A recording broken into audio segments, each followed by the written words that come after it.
The ABCs of Assessment by Sarah Hawes, licensed mental health counselor, board-certified behavior analyst. This presentation is brought to you by Child Enrichment Center. We are going to introduce behavior analysts, the ABCs, and treatment planning.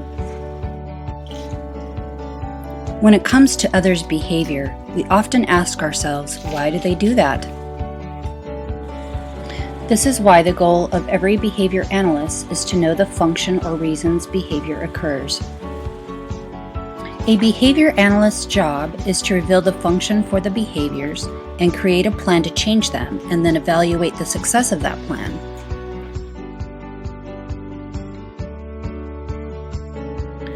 Behavior analysts know that generally, behavior communicates what we want and what we don't want. This is why they ask, what is the payoff for doing that?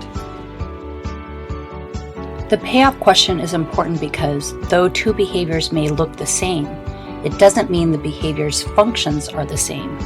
In addition, any two behaviors that look very different from one another can also have the same function. In behavior analytic treatment, behaviors should be treated according to their function or reason, not what they look like.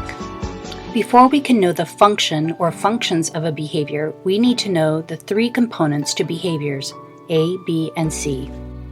A is for antecedent, B is for behavior, and C is for consequence. The definition of antecedent is, it is what happens just prior to the behavior. Antecedents are often called triggers, or conditions that signal a behavior. It is our five senses that identify stimuli that cause or trigger our behavior reactions. There are all kinds of stimuli that affect our behavior in different ways. Some stimuli, when presented, increase certain behaviors. For example, when eating out at a restaurant, smelling or seeing fresh pizza may elicit ordering pizza. In contrast, some stimuli can decrease, eliminate, or abolish a behavior. For example, eating while smelling stinky trash decreases the desire to eat. In addition, there is stimuli that has no effect on behavior. Antecedents can be several various stimuli and conditions that are present or happen prior to a behavior and cause behavior reactions. Now it is time to define behavior. It is an observable and measurable action. In behavior analysts, we do not use labels or personal opinions to describe behavior, because these descriptions cannot be observed the same by everyone. As behavior analysts, we must objectively define a behavior and not place a moral judgment. We must be able to count the act for it to be considered a behavior. Objectively defining a measurable behavior is called an operational definition. Here are two examples of how to and how not to operationally define a behavior.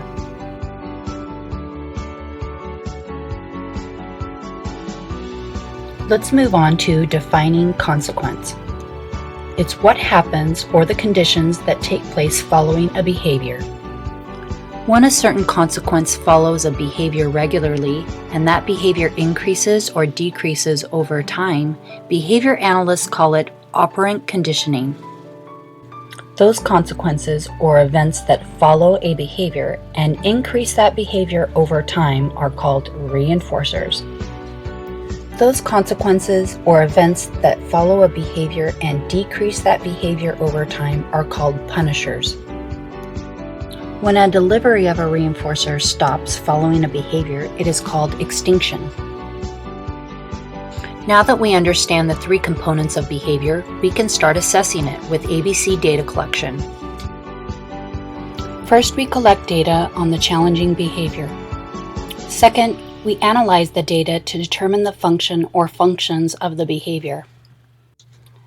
Third, we design a treatment plan in which we set up strategies to implement for behavior change and then evaluate progress. To start, we need to collect ABC baseline data, meaning data collected prior to the implementing of the treatment plan. ABC data needs to include the date and time of the behavior, the setting or activity in which the behavior took place, and an observable description of the antecedent behavior and consequence. Remember that all descriptions of the ABCs should be observable, measurable, and objective. This is a good example of ABC data. ABC data was collected for 2 days during bath time in the evening. The target behaviors are screaming, accompanying either throwing toys or kicking dad. So we can see that the behaviors take place during bath time. Do you think this girl wants to take a bath? What is the antecedent to screaming and the aggression?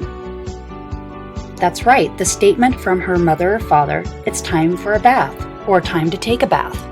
So what was the payoff for screaming and either throwing a toy or kicking dad? In one instance, she was promised a preferred activity if she took a bath, and what she did. In the next instance, she was able to escape bath time and was able to engage and play with mom until she fell asleep. To ensure that the function is accurately determined, ABC baseline data should be collected for 2 to 3 days. In addition, it is important to rule out any medical causes to behaviors. After we have collected ABC data, we sort behaviors according to their function. 1, to attain something, 2, escape or avoid something, or 3, for sensory needs or aversion. A behavior analyst would conclude that the function of screaming and aggression in this situation during bath time is escape maintained. They would also conclude that there are 2 preferred activities or possible reinforcers, playing with mom and watching TV. With the information and conclusions of the ABC data, a behavior analyst will set goals and develop a plan of strategies to help facilitate behavior change. In behavior analytic services, it is exclusively the BCBA supervisor's responsibility to outline the individual detailed treatment plans with recommended strategies. The behavior analyst or BCBA supervisor should outline treatment strategies that are both proactive and reactive, meaning they prevent the behavior from occurring, and they also provide procedures that outline what to do if the behavior occurs. Remember that behavior analysts or BCBA supervisors outline their treatment plans to target behaviors according to their function or reasons they occur, not necessarily the way the behavior looks.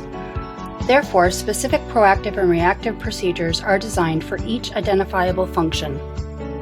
Practitioners, caregivers, and family members should spend more time and effort preventing challenging behaviors from occurring than reacting to them. The less often challenging behaviors occur, the less likely they can obtain reinforcement and develop permanence in the individual's behavior repertoire.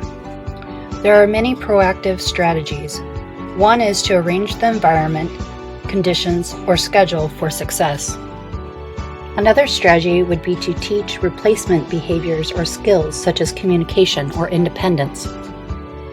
A proactive approach may be to teach with repeated positive practice to develop a solid behavior repertoire.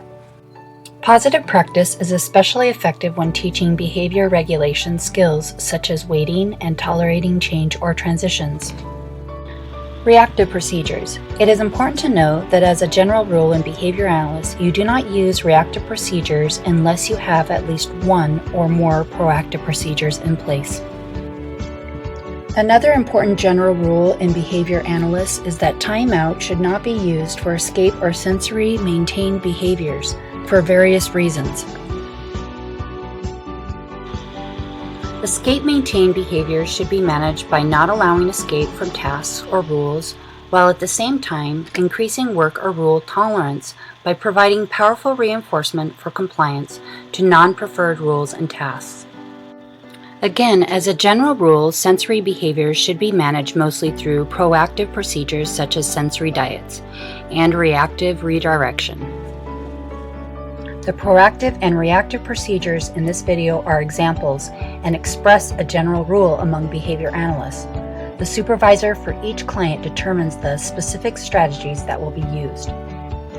The BCBA supervisor will outline in the client's treatment plan a data collection system for each target behavior or behaviors and specify how each target behavior will be measured. With the treatment plan in place, data should be collected on the target behavior or behaviors as specified. ABC data is not necessary, but can continue to be collected and evaluated to determine if the behavior's function has changed. Data collected should be transferred to a visual analysis or a graph format so that the BCBA or behavior analyst can analyze the outcomes and evaluate progress. Finally, those involved in the behavior analytics services evaluate the progress through visual analysis or graphs. If no progress has been made or regression has occurred, the behavior analyst may choose to adjust the treatment plan or the strategies that are implemented. In conclusion, the most important thing you can do to start changing challenging behaviors is to start collecting data on an ABC data form. The data collection form you use does not need to be fancy, but should be complete and objective.